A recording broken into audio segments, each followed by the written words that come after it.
Hey, what's up, guys? Welcome back to the Getting Uncomfortable podcast. I'm your host, Eric Uresk. Today, we've got a really fun conversation, interview. My guest, Mike Savala. Really interesting story.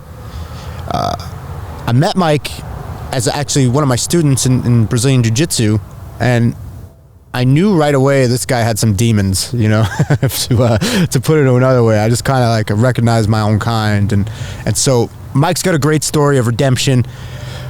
Mike did a lot of prison time, came out, and, you know, it's really hard to do a good stretch of time, come out and like resume life like a normal functional human being, right? I almost never see that, right?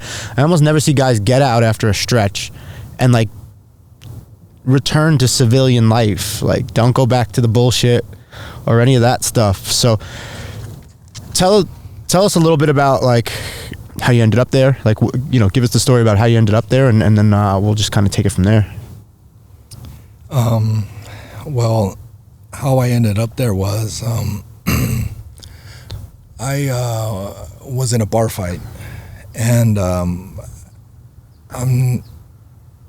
in this bar fight. I wasn't the instigator. I was actually trying to keep the peace. But let me go back a little further than that. I grew up in southern San Diego, and we're right next to the Mexican border. Okay. So I started partying, like going to clubs and stuff like that, like by the age of 15, 16, you know, sneaking out of the house, doing stuff like that. In Tijuana? Yeah, in Tijuana. I had a couple years of boxing and a couple years of wrestling, and that alone allowed me to win the majority of my fights. So I would go to these clubs with my friends, and we'd look for fights. Sure. The day of Cinco de Mayo 2001, I was going out with some friends. They weren't like my inner crowd. They were more people that used to, you know, kind of like hang around us and stuff like that. We'd take out and have a good time. But that day, you know, I just had my son, was just born. I was like, you know, in a phase of like wanting to change. And I wasn't no longer that person that used to go to bars and look for fights or cause trouble.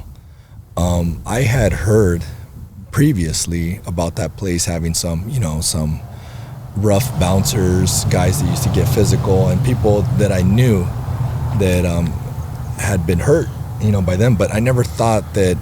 Well, at first I figured, you know, I could defend myself, and number two, I'm able to talk about it. I'm pretty humble.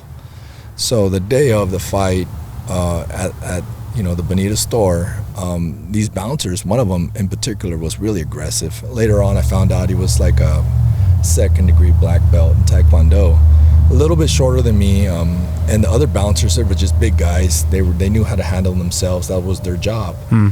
And well, the bouncer that was, you know, the black belt, he was very aggressive, you know, and what ended up happening was he wanted us to leave. We had just bought some drinks, and I told him, hey man, we're just here to have a good time. And, you know, one thing led to another. He's like, all right, cool. Well, the guys I was with, you know, were knuckleheads, right? You know, catcalling, doing stuff that they're not supposed to be doing. He ended up confronting me as the leader of the group, you know, and said, hey, you know, I need you guys to leave. And I was like, what do you mean? I thought we just talked. And well, he's like, well, your guys just ordered another, you know, round of drinks, and you guys got to get the F out of here. So I was like, well, let me get to my table, because I was coming out of the restroom when he confronted me the second time. And, you know, one thing led to another. We started talking, and he got pretty aggressive with me, like, you know, basically, you know, treating me like a bitch. Mm-hmm. So I wasn't about that, you know. So right. I told him, hey, it's not necessary. And then he's like, you know, so we started, you know, really getting aggressive towards each other. And then the fight happened, and, you know, I lost. I got my ass kicked, you know, not by him. You know, I was jumped. Yeah. Jumped by multiple people at one time. And, you know, I wasn't able to, you know, get back on my feet. You know, later on I found out that one of the bouncers was holding my feet. He was on my back. And, you know, and when he was on my back, he was whispering in my ear some, you know, some pretty some pretty difficult stuff to hear, you know. And every time I try to sprawl or pick up myself, they would sweep my arm out. I couldn't move my legs. That's hard to fight 3 or 4 guys. Yeah, it's not good, you know. And well, I ended up, you know, getting picked up. You know, people are trying to get involved, and they're like, "Hey, get off him," and stuff like that, you know. So the guy that was shorter than me, you know, the black belt, he ends up, you know, has a rear naked choke, and he ends up choking me out. And I'm trying to release his grip because I can't breathe.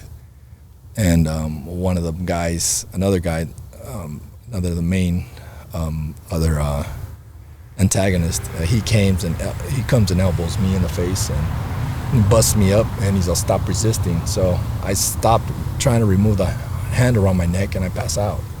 While I was, you know, passed out, I guess they, you know, did like the movie Casino, where they slammed the guy in the door frame, and then I woke up on the floor, and a lot of things were going through my mind, you know. I was enraged, I was humiliated, you know, and I had my vehicle parked not too far from the entrance, and you know, I had a gun in my car. And I returned to the bar, and I don't know what I was thinking. You know, I wasn't thinking straight. Right, and this is in America, right? This is not in Tijuana. No. This is right here in not too far away from here. This is in Bonita. Yeah. And well, you know, one thing led to another. When I went and you know, I blacked out. You know, and I'm next thing I know, I'm running. There's helicopters, sirens everywhere, and I'm scared. You know, I'm like, damn, what did I do? Right. You know, and I you know, was running and panicking, and you know, I ran to the nearest place I could, and you know, I was soiled. You know, because when you black out and stuff like that, you know, your bodily functions release. Right. You know, and I made a couple phone calls, and somebody picked up the phone. They came, picked me up, and took me home and got me cleaned up, and I was still in shock of what had happened. You know, and that's what led to me to be incarcerated for so long. Was that, you know, I ended up, you know, going on the run, and they ended up. Was it both guys or just one of the guys? I got 2 guys. You got 2 guys. Yeah, I got 2 guys. The 2 main, you know, guys that really fucked me up. Those are the ones I got. Yeah, man, it's crazy. Like, I've had guns pulled on me bouncing, you know, and fortunately, you know, nobody got shot. But I've also been the asshole. I've been on both sides of that situation, right? I've been the guy where the bouncers are getting a little too aggressive, and I've been the bouncer running people's head through doors and you know, choking people out when it probably wasn't necessary. And it's fucking so much chaos, right? It is. When you got, you know, alcohol, drugs, whatever going on, you got male ego, you got, you know, people just, it's like I'm surprised it doesn't happen more. Right. Although I'd say nightlife has changed greatly. So I was bouncing in the early 2000s. I think with camera phones coming into popularity, that kind of changed a lot how situations get handled in nightclubs. Although I will say, I was in New York City over the summer, and I brought maybe last winter, I brought my wife to New York City, and she'd never been out into a club in New York, and like literally upon entering, the bouncers were just like running some dude's head through the door. So I guess it still happens from time to time. It's just probably not as prevalent. So you know, you had a gun in the car, so I'm assuming you were into some street shit prior to getting involved in this incident. Yeah, I was.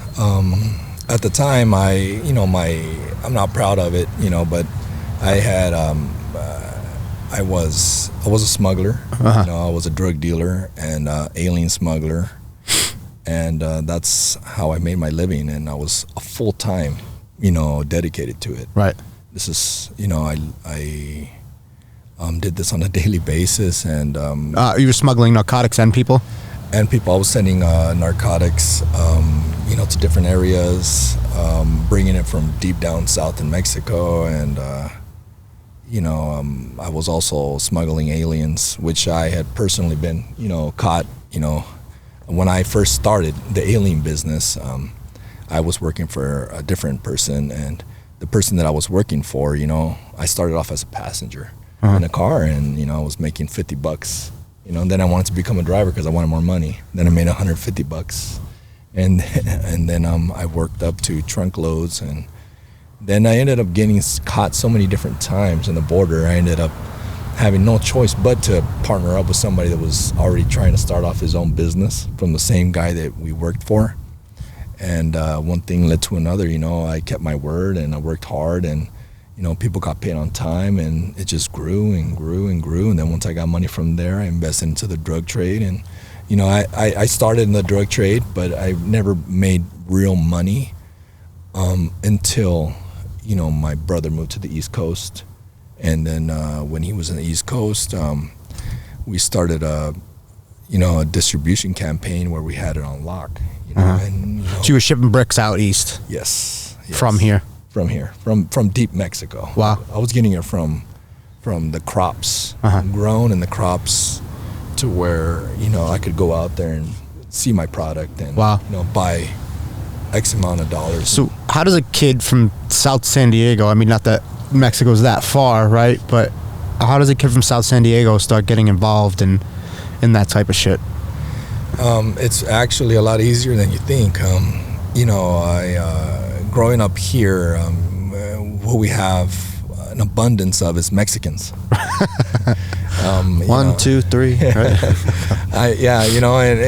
It's funny that I identify more with the Mexican side, but I'm only half Mexican, so I'm not Mexican enough to be welcomed or be accepted as a Mexican, but I'm Mexican enough to smuggle people. Yeah. If you really want to be a part of that business, you could make a couple calls here in San Diego, and you can be a part of that business. Sure. I grew up into it. I started selling drugs in high school. I was that guy. Mm-hmm. It started off because, I went looking for it because, I grew up listening to Mexican music and, something called corridos, which is kind of like gangster rap.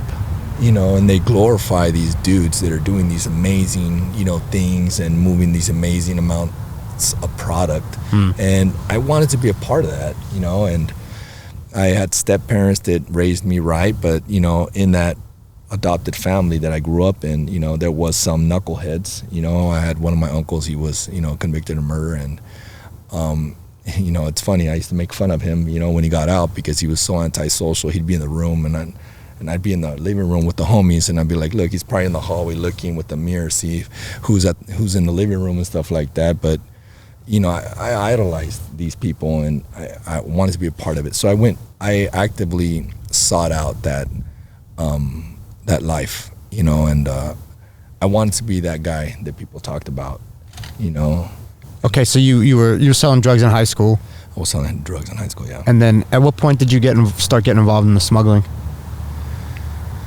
And how old were you? I was 16. 16, and you were smuggling people across the border. How many people at a time? Started off with one, and then ended up being in trunkfuls of 3. It was a lot easier back in those days. There wasn't a lot of the technology that there is now, where they're able to scan your whole vehicle before you even get to the booth. Sure. I did a lot of smuggling with presentable cars. I had a whole business that revolved about purchasing cars, and I had lots of vehicles at one time, and I worked on getting good drivers. People that looked good. You don't want people that are bald headed or have tattoos on their neck or anything like that. You want I'm out. Yeah, you want somebody that's a mom, and if they're able to bring their kid along, great. Right. And word of mouth happens, and people make money with you, and they see that you're not gonna burn them at the end of the day, and they're like, they trust you, and it's a business, and at that point in time, it was so easy. It was you would you would get caught with the trunk of 3 people, and you would be released within 5 to 6 hours. Oh, so it was like a slap on the wrist at that point in time. Slap on the wrist, yeah. Now, if that happened, what would happen? Oh, it comes out on the news now. Really? Now, if it happens, it comes out on the news. Back in those days, it happened so often. I got processed so many times with illegal aliens. I gave them so many different names because I was a minor. So I had to not only say I was 18, because if I told them I was a minor, they were going to require one of my parents to come get you. To come get me. So I had to say that I was over 18. I would never drive with any form of identification. And, if I got caught, I would make up a name. And I never thought they would catch up to me. But one day it did, where they had like 4 different names. Or like, who are you?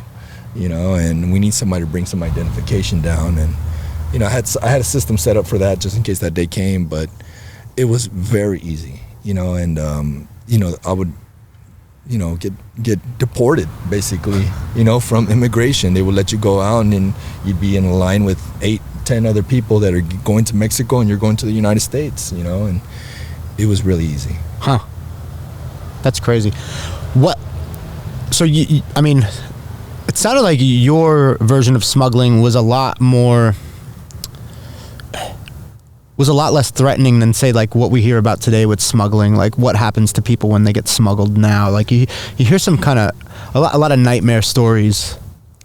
You're exactly right. A lot of that business has been taken over by the like evil people. It seems like people that aren't good people. Right. We the organization that I was able to kind of be a part of setting up was, I had my people in Mexico that they had such a good reputation of being, caring and, not harming people, not raping women and stuff like that, to where, they would come from different parts of Mexico at the airport, meet at the train station, meet at the bus stop. And my boy, we'll just say his name is M. He would go pick him up, and he had a house, and it always smelled like feet. There was so many people there. Cup of noodles everywhere, right. Water, blankets, and that was his business. His part was to get the people. My part was to get the drivers, to get them across the border, and then I had a separate, group of people that would cross them from San Diego to LA. Okay. It was, and we all made money. It was, all the money passed through my hands, and this person got that money, this person got that money. That's the way to do it, though. Yeah. It doesn't even sound criminal to me when you put it like that. You start doing it, and you do it so much that you're kind of desensitized in a way of the consequences.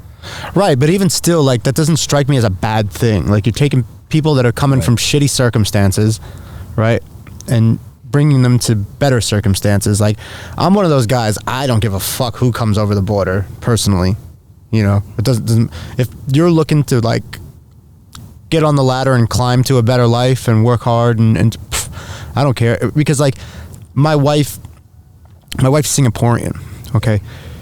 The fucking amount of hoops we had to jump through for her, who has, like, the strongest passport in the world, was, I was like, I can't imagine not having an education, and coming from some fucking, Central American hellhole, and just trying to make a better life, and then trying to do it the legal or the right way. Right. It's almost looks next to impossible. And that's exactly correct. And a lot of these people that that I was bringing across were people that worked. Right. They would work all year, send most of their money home. And then they would go to their families, like, towards the holidays, leave work. And then beginning of January, boom, I got hundreds of people waiting to come across the border now. So it was consistent. It was consistent, And if it won't jam you up, how much money were you making with that? Like, say, like a week? On a weekly basis, just off the alien business alone, that business right there, I mean, without, exaggerating, you're making 10 grand a week. You? Yeah, for me. Or the organization? Yeah, that's minimum 10 grand. And it's seasonal, and there was hard times and there was good times. Some times were better than others, but it's pretty consistent. Wow. Minimum, and for a guy that's in his teens, making that type of money, it was an experience. Right. And so when you start bringing drugs across the border, I'm imagining that gets a little dicier. Yeah, that's different. That's a whole different ballpark. The cars, you normally want to invest in a car. At the time that I was involved in it, the gas tank smuggling compartment. It's like classic. Yeah, it was legit. There was guys that actually were professional smuggler compartment makers. Wow. They were artists. Wow. And they were able to like create what was called in Spanish a doble fondo, which is a double compartment, to where there's still gasoline in the gas tank, but there's a separate compartment that's hovering on the top portion of the gas tank, which the U.S. Customs can't hear, but they could hear that there's gasoline in there. If they put a camera in there, it looks normal, and that was a whole different business. If somebody got caught doing that, one of my people, they were gonna do some time more than likely. Wow. And so what are they getting paid to do this, like that it's worth that risk? Like for the aliens or for the drugs? For the drugs, you weren't getting paid much. You're getting paid anywhere from $2,000 to $5,000. $2,000 to $5,000. Depending on what you're crossing too. That makes a big difference. I was normally stuck to green. That's not such a big deal. It's not. It's legal now. Right. But there was such a high demand, for it at that time.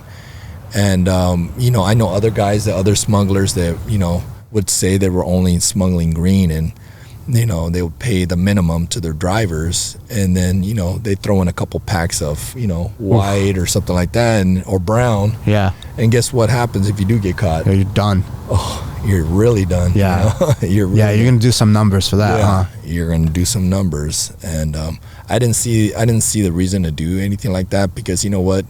How are you going to have the loyalty of somebody that you did wrong? Yeah, that's fucked up. Yeah. Like to tell them they're transporting weed, essentially, and then putting coke or heroin in there. Yeah. Yeah, we'd have a problem when I got out. Yeah. If and when I got out, we'd have a little bit of an issue. Well, that's not so much the problem. The problem is, how can you expect somebody not to tell on you? Right. That's the scary part. Yeah. Is like, hey, they'll get a slap on the wrist and stuff like that, and they'll do a little bit of time, but how can I expect them not to tell them when you did them dirty in the first place? Yeah, well, you kind of earned that one. Yeah, I got that coming. Yeah, you kind of earned that one if you do that, for sure. So you're involved in some stuff that maybe 16-year-olds shouldn't be involved in. How old are you when the shooting happened? I had just turned 21. Wow. Yeah. So a kid. Yeah, in my mind, at the age of 16, I thought I was an adult, but I was not an adult. Yeah. I got a 19-year-old right now, and I look at him, he's still a baby, right. And he's not ready to take I look at the things that I was doing grown-up shit. Well, I mean, dysfunctional grown-up shit when I was a teenager. Yeah. But I wasn't a grown-up. I wasn't emotionally anywhere near a fucking grown-up. Yeah.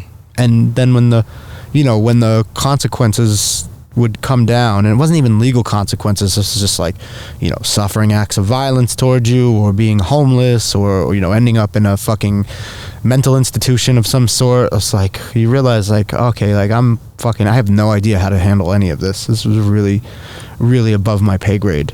Right. It's difficult. So you go inside. I go inside, and I end up, I was sentenced to 13 years, and I ended up going inside, and I got married when I was in the county jail. To your baby mama? To baby's mom, yeah. Because my crime, although it was violent, I didn't have anything dirty on my record, like like child molestation or rape or anything like that, or arson. If you're clean of all those, and you have a determinate sentence, which means you're not a lifer, right? You get to have conjugal visits if you're married. In so the state. Was your Did you get charged? It couldn't have been first-degree murder, was it? No, I got it. I got my case, which is, you can look it up on Google. The attorney that represented me, his name is Tom Warwick. Wonderful, wonderful attorney. If not, he was recommended by other attorneys. So I had him on speed dial. Okay. You know, when I was on the run for this crime. So I didn't get caught at the scene of the crime. Okay. I got caught 10 months later. Okay, so you stayed on the run for a little while. Yeah, I was in Mexico. They found me Okay. down there, and they extradited me, and they deported me from Mexico to the United States. Wow. I've been deported twice from Mexico. You know, and It's hard to get deported from Mexico, huh? yeah, it's humiliating.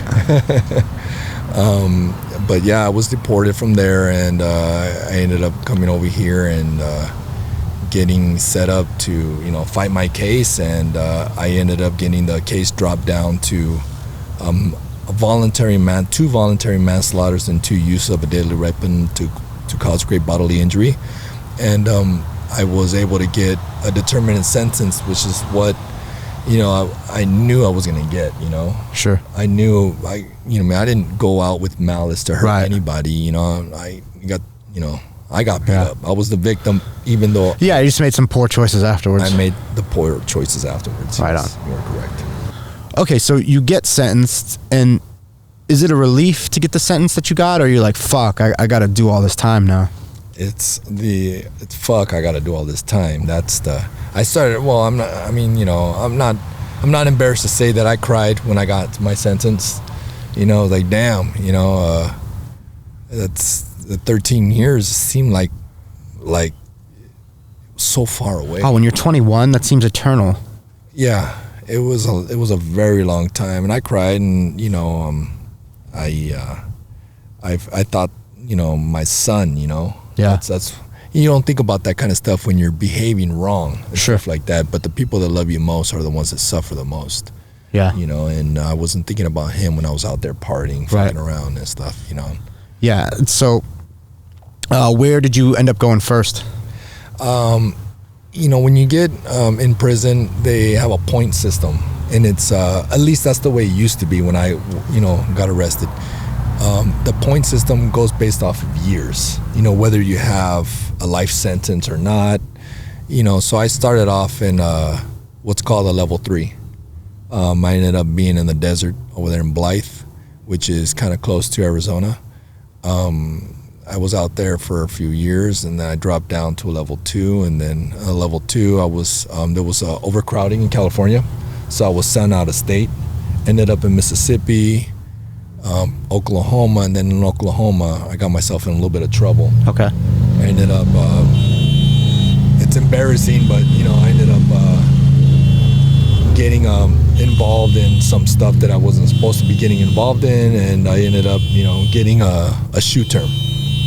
A shoe term. Yeah, a shoe term is what's called, you're going to do the rest of your time in segregated housing unit. Wow. Yeah. Okay, so your first day, what's your first day look like? The first day is like as far as the county jail, barely getting arrested. Yeah. You end up going to, you're stripped of everything. You're stripped of all your clothing and stuff like that. And I'm just speaking as of, you know, the first day in the county jail. Right. When I'm getting to the area where I'm going to do a little bit of Time. while I'm fighting my case. Okay. In the county jail. Oh, so you're in jail while you're fighting your case. Yeah. Okay. So like I've been to county, and county is not, it's not the worst, you know. It's not the worst. State is where. State is where, actually, it sounds scary, but that's where you want to be. It's there's more freedom. You know, like in the county jail, A little bit more danger too, though. Oh yeah, there's a lot of danger, you know. And then, you know, over there in prison, you know, people, it doesn't matter how big you are, Right. or you know how proficient you are. I mean, that helps, but people play with knives, Right. and they could be the smallest guy, but you don't realize that he's up at 6 a.m. drinking his coffee, you know, doing 100 and something burpees, you know, and he carries a knife that's bigger than his foot, you know, and you know, these are not the type of people that you want to, you know, to get on their bad side, you know. Were you scared going in? Absolutely. Absolutely, I was scared. You know, I had this whole vision that, you know, all right, you know, fuck it, I'm going to do some time. I'm going to get buff. You know? I was like, fuck it, you know, I'm going to go in there. It's going to be like American me. I'm going to play some handball, get really buff, get a lot of tattoos. It's not the case. There's no weights in California. That got taken away. I believe 98 was before I got there. So there's no weights. So the reason why there's no weights is because the guys were getting so big that when it came time for the correctional officers to try to take them down, they couldn't handle do it. 3-4 dudes trying to take down one big beast, you know, it's not going to work. Right. You know, so they took away the weights, and then everybody started, you know, getting smaller. Some of those guys from the old days that were able to benefit from the weights, they kept most of their size, but it's not the same, you know. Right. We're stuck, you know, innovating with sandbags and water bags, and which is not the same. No, definitely not. Yeah. Definitely not. So yeah, I mean, I wasn't too worried my first, you know, my couple trips to being locked up, but I also knew I wasn't doing severe amounts of time, at least at the moment, and you know, county, at least on where I was at, wasn't the worst thing in the world. I mean, there'd be fights occasionally. What kind of violence were you witnessing, like on a regular basis, and did you decide to stay alone, or did you decide to ride with a crew? Well, that's a good question. It's a good question because you know, people have to understand that you can run by yourself. It doesn't work that way. You can't be a lone wolf. The only strength that you have and the only safety that you have from inmates and from staff is through numbers. Mm-hmm. So if you're white, you're going to run with the whites. You know, I'm half Mexican, and I grew up down here next to Mexico. So, you know, well, guess what? And you can speak Spanish. And I can speak Spanish, so I'm going to run with the Mexicans. You know, it was an easy choice. You know, but there's rules. You know, the rules that are, you know, there's people that have been doing time for decades before I even existed, and they made rules, and the rules are enforced by others, and, you know, and you have to abide by them. Uh-huh. You know, you don't get to run by yourself. Right. You know, if I'll give you an example, if you know, the races are separate. So even though I wasn't you know, I do have some racist family members. I think a lot of us do. But you know what? You become racist in there. Because you're segregated from each other, because it's a self-imposed segregation. Right. I don't want to live with this guy, you know what I mean? And there's reasons why I don't want to live with this guy that might be of a different race. One of the main reasons why I don't want to live with different races is the fact that, you know, for you know, I'm not speaking on behalf of anybody, but, you know, for my group in particular, we clean up. Uh-huh. What that means is, you know, there are inmates in there that we do not like what they're convicted for, whether it be child molestation, you know, rape, whatever, something like that. If it's anything like that, I would rather not be around you. And if you're around my pod, the people that are amongst me, they're gonna do something about it, and that guy is not gonna be safe around us. So other races don't want to do that. Because why? Because they don't want to get more time, which is understandable. You know, I want to go and I want to do my time too. I got a family, and, and I want to go home. You know. So you join, let's say a crew, for lack of a better term, right? Or you know, whoever sort of you think is going to protect you the best that you're allowed to join with. But that shit comes with a price. It does. Right. So if they ask you to put in work, you got to put in work.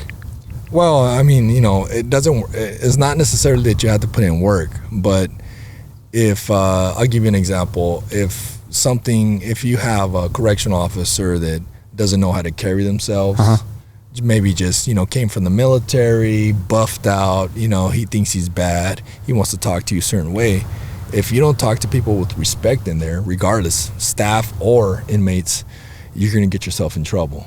And you're going to rub somebody the wrong way on the wrong day, and that guy's going to do something about it. And if he chooses to make that decision to go against this correctional officer, other correctional officers are going to back that correctional officer up, and we have to back up the inmate. Gotcha. So we protect each other. And Sure. if I don't necessarily have to go in and harm anybody, but if it's a group thing where we're being harmed, and if I don't behave accordingly, well, when people end up in the hole, they start, hey, did you see Mike? Yeah, he was I saw him sitting. Well, somebody's going to say that I was sitting under the stairs sucking my thumb. So I can't have that, Right. because then they're going to send a note out with the next guys that are coming out of the hole, boom.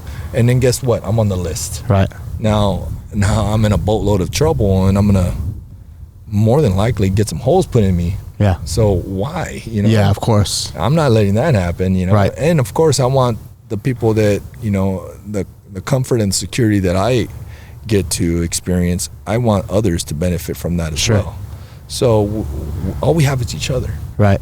And it's the same. I mean, it's pretty much across the board all the way around in California, unless you're in a prison where, you're a victim, where those prisons are called sensitive needs yards prisons. This is separate. This is where people that are victims that we don't want to be around, people that, end up having to do what they have to do. I'm not judging nobody. Right. To each their own. But it's different, Yeah. That's a place where you could probably, be a cowboy and do your own thing, Were you ever asked to do anything that you really didn't want to do? Absolutely. Yeah. People come around and stuff, and there's people with stuff on their jacket, and you have what's called paperwork. So it shows what you're convicted of, and or even if you're not with something with anything funny on their record, you might run up a debt, Okay. And heroin is the cup of tea inside prison. That's like what people want the most, and run up a debt, and you end up anticipating that you're gonna, because let's say your family's sending you $200 a month like clockwork for 2 years, and then all of a sudden you're anticipating, well, if I could sacrifice that for 1 or 2 months, I can buy a gram of heroin and I could party, get a head change, escape, and people do that. They run up a debt, and then their family ends up running into financial troubles, and then the money doesn't come, and then Wow. you're left with this debt, and guess what? You have to put in some work, to clean it up, or if you don't want to do no work, well, guess what? You're gonna be victimized. Right. So yeah, I have been asked to do my part, and I did what I had to do. It's not something I, willingly want to do. Got to survive. I got to survive, Yeah. The same, it's funny that the same, kind of, young, aggressive mentality that I had when I was in my teens, going to those bar fights and stuff like that. Although I wasn't that person at that time when my case happened, that same person kept me alive. Right. In prison. Yeah. That anger and that willingness to, hey, you know what? I don't like the way you're talking to me. I don't like the way you're talking to me. Okay, well, go grab your knife and meet me in the cell. I'm like, damn, I can't say no. Right. And it's, I'm not gonna lie, I was scared. Yeah. But I did have those moments, and I did have to defend myself and experience those, things that, my kids would never understand. Right. They don't know that about dad. You know, and so speaking of your kids, so you did the full 13?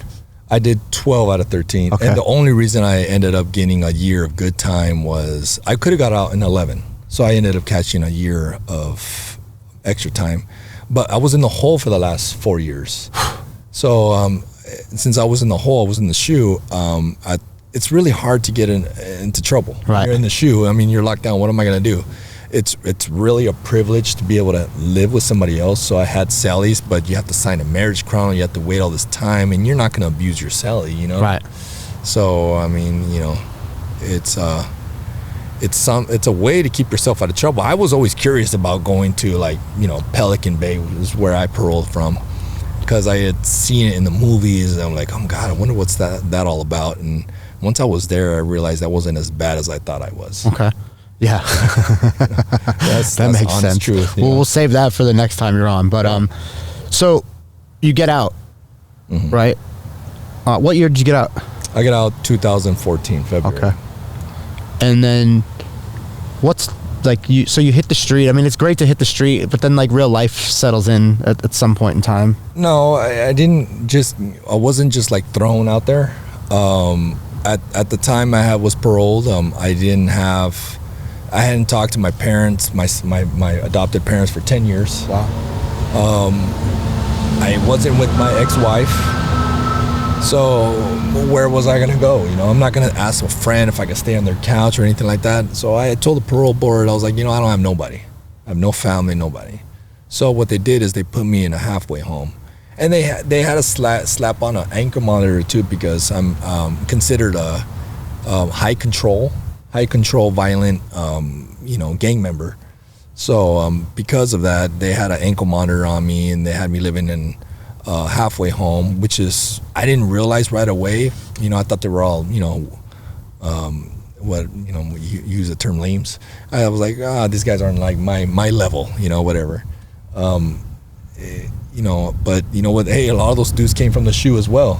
I was like, oh shit, okay. So we were like, so I was vibing, I had a good time. And the way I was able to transition from being incarcerated to the real world was, I went in from the incarceration to a halfway home, and I just saw it as another prison, but I had more privileges. Mm.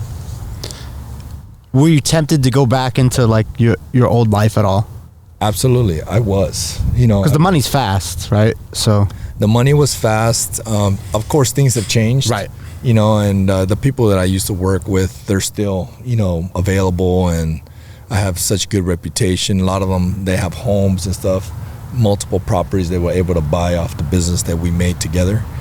All those resources are still there, but I got out, and my mindset was to make some business and stuff like that. But what really changed me was when I saw my son for the first time. When I got out, he was 12 years old.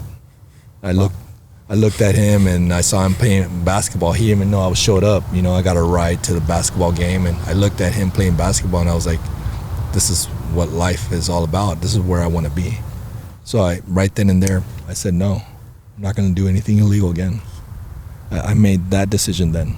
And I've stuck with it. It's been hard.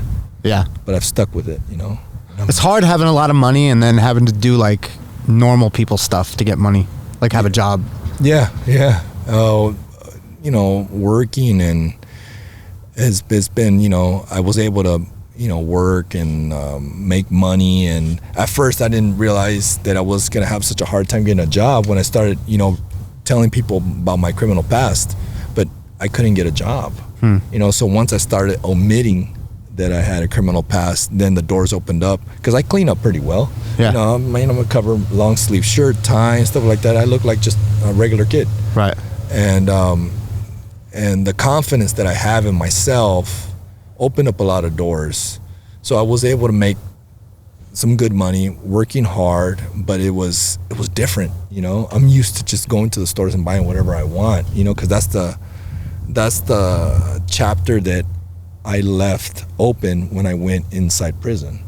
As like, okay, money was not a concern. Now I have to I can't just buy anything I want. I only got so much, and I got to pay rent or mortgage, whatever I have to pay and stuff. It was different, but I'm grateful to be free, to say the least. Yeah, well, yeah, you'd think, right? Yeah. Was there like an adjustment period, like turning off the prison mentality? Yeah. As you get back into, normal civilian life?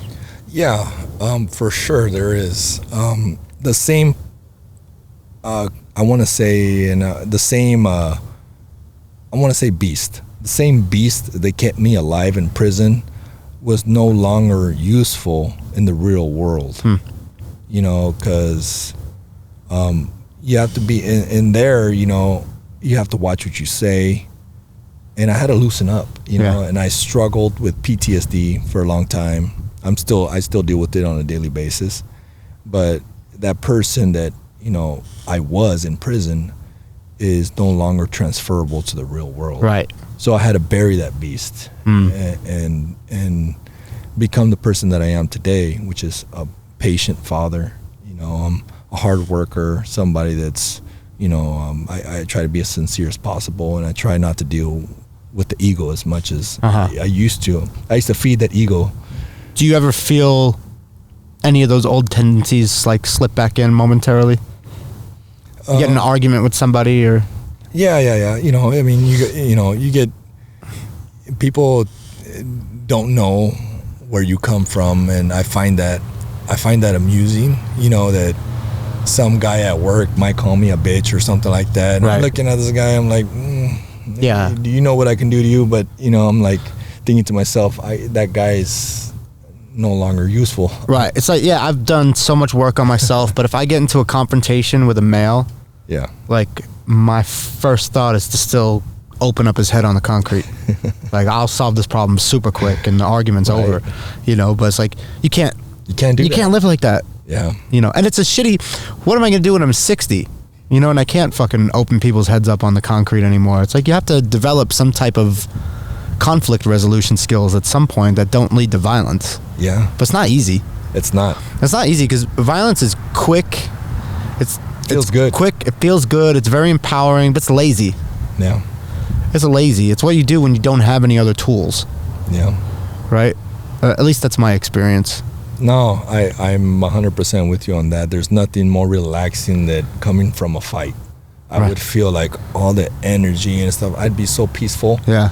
Back in the, in the day room or something like that where I was, and people would be seen with marks on my face or neck or something like that. They're like, where'd you just come from? I was like, don't worry about it. But me and somebody else just got into, an ugly battle in the cell. Right. And we don't want to get in trouble, so we keep it to ourselves and we move on. Everybody goes their own way, Yeah. But that release is something. Yeah, it's primal. I think it's hard. Like a fight, when beating somebody up in a fight is it's better than getting laid most of the time. It's a different satisfaction.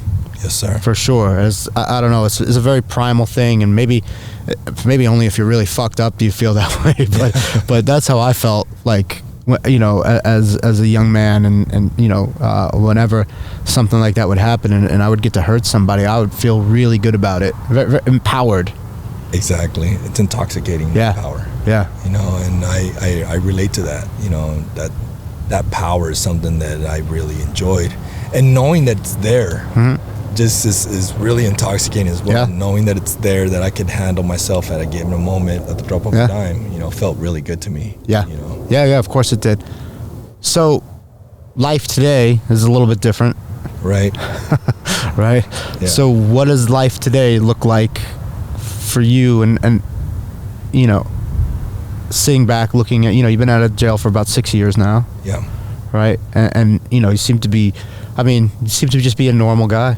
Mm-hmm. Living life like a normal guy. What's life like today? What's the hopes and aspirations today? Well, the hopes, it's a long story, but I have a lot of goals. Mm-hmm. And I set those goals when I was incarcerated. Okay. One of those goals is to be the best man I possibly can be, and I'm here, and I'm living day by day trying to accomplish that.